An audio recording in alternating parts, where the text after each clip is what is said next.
करने से क्या मिल जाता है? आशीर्वाद मिलता है।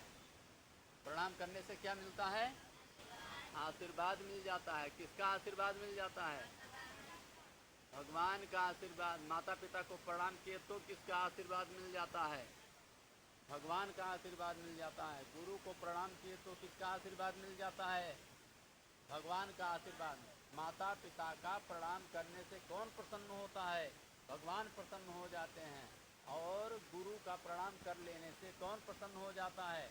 भगवान प्रसन्न हो जाते हैं। शिव जी को प्रणाम कर लेने से कौन प्रसन्न हो जाता है? भगवान प्रसन्न हो जाते हैं। सरस्वती माता को प्रणाम करने से कौन प्रसन्न हो जाता है? भगवान प्रसन्न हो जाते हैं। और संत भगवान को, साधु बाबा को, पंडित जी को प्रणाम कर लेने से कौन प्रसन्न हो जाते हैं? भगवान प्रसन्न हो जाते हैं। और जब भगवान प्रसन्न हो जाते हैं तब क्या होता है? बुद्धि खुल जाती है। और जब बुद्धि खुल जाती है तो क्या होता है? ज्ञान मिल जाता है। और जब ज्ञान मिल जाता है तब फिर क्या मिलता है? ज्ञान से क्या मिलता है? तमाम सारी विद्याएं, अभी हम पढ़ रहे हैं ना, तमाम सारी विद्याओं को पढ़ना रहता है। लेकिन जब ज्ञान मिल जाता है तो तमाम सारी विद्याएं मिल जाती हैं। एक विद्या नहीं, इतना ढेर कुल विद्या मिल जाता है, तमाम सारा विद्या मिल जाता है। इसलिए जब बुद्धि खुल जाती है तो ज्ञान मिल जाता है। और ज्ञान मिल जाता है तब विद्या मिल जाती है, तमाम सारी विद्याएं मिल जाती हैं। और तमाम सारी विद्याएं जब मिल जाती हैं तब क्या होता है? बोलो। जब तमाम सारी विद्याएं मिल जाती हैं तब क्या हो जाता है? तो हमारा जीवन सुखमय हो जाता है। हमारे पास पैसा हो जाता है, हमारे पास गाड़ी हो जाती है, हमारे पास बंगला हो जाता है, हमारे पास भगवान हो जाते हैं, हमारे पास ऐश्वर्य हो जाता है, हमारी सारे संसाधन हो जाते हैं, हमारे पुत्र हो जाते हैं, हमारी बीवी हो जाती है, हमारा बच्चा हो जाता है, हमारा पौत्र हो जाता है, सब हो जाता है। क्यों? जब ज्ञान हो जाता है तो विद्याएं मिल जाती हैं। जब विद्याएं मिल जाती हैं तो नाना प्रकार तमाम सारे सुख सुविधा मिल जाते हैं। इसलिए क्या करना चाहिए?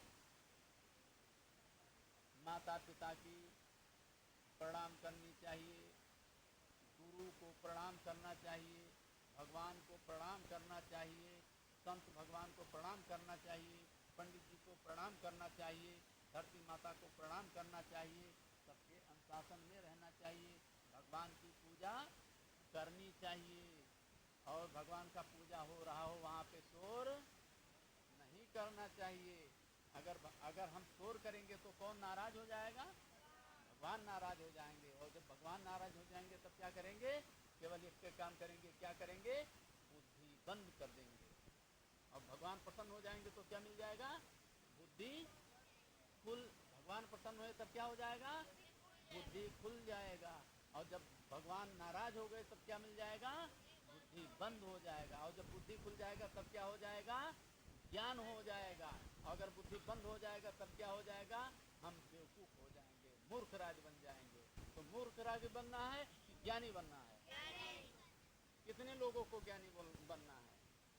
अगर आप बात को समझना पड़ेगा। भगवान नाराज हुए तो बुद्धि बंद हो गई, और भगवान प्रसन्न हुए तो बुद्धि खुल जाती है। और जब बुद्धि खुल जाती है तो हम क्या हो जाते हैं?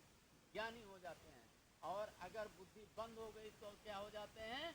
हम मूर्ख राज हो जाते हैं। और हमको सुख चाहने के लिए क्या बनना पड़ेगा? ज्ञानी बनना पड़ेगा। और इधर उधर भटकने के लिए क्या बनना पड़ेगा? मूर्ख राज बनना पड़ेगा। तो सुख चाहिए या भटकना? पढ़ना है या भैंस चराना है? पढ़ना है तो अनुशासन में रहो, भगवान का नाम जप करो। भगवान नाम जप करोगे तो भगवान अंतःकरण में आएंगे, तब बुद्धि खुल जाएगी।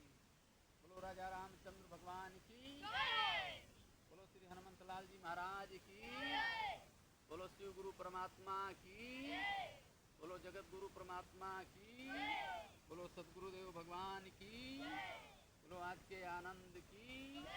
जय जय श्री सीताराम। अब आइए हम सभी लोग भगवान का नाम जपेंगे। ओम नमः शिवाय। इसमें मलमास चल रहा है और हमारा साधना चल रहा है। 1 महीने का साधना है, ये नित्य चलेगा। 1 महीना तक यहाँ पर हमारा व्रत चल रहा है और ये नित्य यहाँ पर साधना होगा।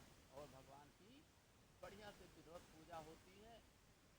हाँ, भगवान का पूजा होगा और नाम जप होगा 4 बजे से और 7:30 बजे तक 7:30 बजे आरती होती है, 7:30 बजे